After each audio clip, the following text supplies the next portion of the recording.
लिडारा सोर लिडारा आंसो नै बिसोर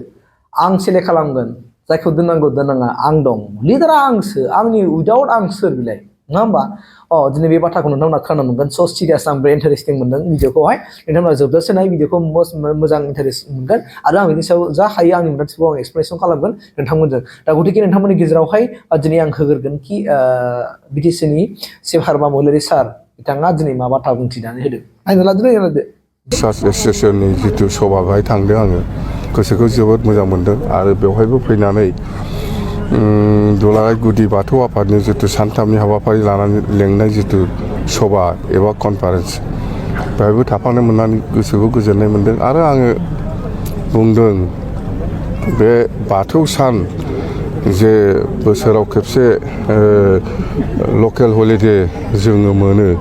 बियो बिपिएफ सरकारनि समावनो जानाय होननानै आङो फोरमायदों आरो गुदि बाथौ आफादखौ फोथांनायनि बेलायाव जिखिनि सहाय खालामनांगौ देनां गभर्नमेन्ट फैबा आं खालामगोन होननानै खोथा होदों मथथे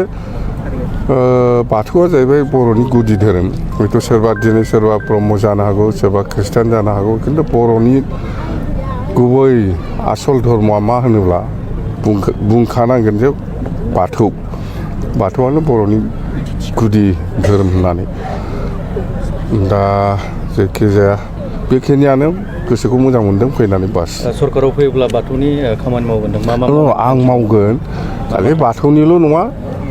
बयबो धोरोमनि थाखाय आं खामानि मावगोन स्पेसियेलि बाथौखौ आं बुंबाय दिनै नोंथांमोननि प्रटेक्सननि बा जौगानायनि थाखाय जिखिनि प्रजेक्ट लानांगौ आं खालामना होगोन होनना बुंदों बेखिनि धोरोमनि सायाव मालाबा एसे गुलाय गुजाय जानो फैयो धोरोमखौ लानानै जोंनि गेजेराव जोंनि बिपिएफ पार्टियाव धोरोमखौ लानानै जेबो गुलाय गुजाय जाया आरो जाफेराखैबो आरो जानायबो नङा जों बयबो धर्मखौ समानै सनमान होयो बिपिएफ हान्जाया आलादा मोनसे सोंथि एक्स-बिएलटिनि आफादगिरि बिथांखौ नटिस हरनायनि सायाव बिथाङा नोंथांनि एगेन्स्ट जाम्बा बे जायलायालाय मा लिडारा सोर आंसो आङो सोरखौ प्रेसिडेन्ट दोनो सोरखौ सेक्रेटारि दोनो सोरखौ मा दोनो बे आं जाम्बालाय बेहा गैला बेहा सेस जोब्बाय एक्स-बिएलटिनिफ्राय होखारबाय जों बेखौ जोब्बाय एक्स-बिएलटिफोरखौ नायग्रा जत्न लाग्रा सोरखौ दोननांगौ दोननाङाया आंसो दोनो जायलाखौ आङो दोनदों दे नों दायथ' लादो होननानै आंसो खालामदों दा आं बोखारफिनबाय जोब्बाय बे एसे टाइम दंबावो 15 तारिखसिम होदों जोङो दे थेंक इउ नुबाय भिडिअखौ नङा होमबा मानव लिडार सारा माने बर' गुदि बाथौ धोरोमनि जेनाखि कनफारेन्सआवहाय थांनानै बिथाङा मिडियाफोरनि गेजेराव गोबां बाथ्राफोर बुंथिनानै होबाय जे गाव सरकाराव फैनाय लोगो लोगोनो जे माने बर'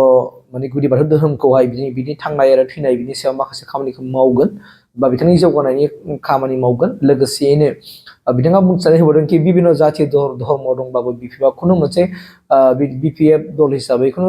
दोलोनि सायाव दिनैसिमबो एबा गुबुन मोनसे धोरोमनि सायाव बेफोरबायदि गुलाय थासारि लाबोआखै आरो जिबनावबो लाबोनाय नङा बे बाथ्राखौ स्पष्ट खालामनानै होदों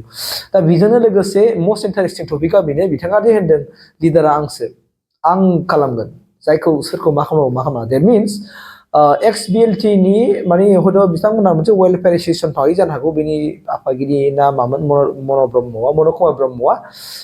दा बेखौ दिनै एक्सपेल खालामबाय बा बेखौ होखारबाय आरोखि बा बेखौ गैया खालामबाय दा बिथांमोना गोदान आफादगिरि दासुनाय जासिगोन आरोखि दा बिथाङा माने एक्स-बिएलटि वेलफेयार एस'सियेसन एक्स-बिएलटिनि माने थासारिफोरखौ नायो बिथांमोनखौ नोजोर होयो आरो बिथांमोननि जौगानायनि थाखाय खामानिखौ मावो आरोखि दा गतिके बे आफादावहाय दिनै जानो हागौ माबा मोनसे थासारिफोर सोमजिदों जानो हागौ जेंना जायनि फलाव दिनै मन'कुमार ब्रह्मखौहाय बिथाङा दिनै एक्सपेल खालामबाय आरो गोदान आफादगिरि हिसाबै थिसनसिगोन बेहा गैला बेखौ होखारबाय बे बुंबाबो जाया बे बाथ्राखौ बुंबाय कि मा लिडारानो आंसो बा नङा होमबा आंसो जायखौ दोननांगौ जायखौ दोननाङा सोरखौ दोनोब्ला जेन'बा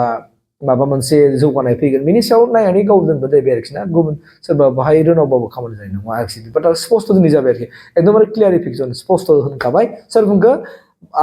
बिटिसिनि चिफ मानव लिडार सारा आरोखि नोंथांमोननो आं बेखिनि रादाबखौनो जास्ट इनफरमेसन होनो होननानैसो आं नोंथांमोननो बिदि माला फैदों आरोखि बे आरो लिडारा आंसो आरो रावबो नङा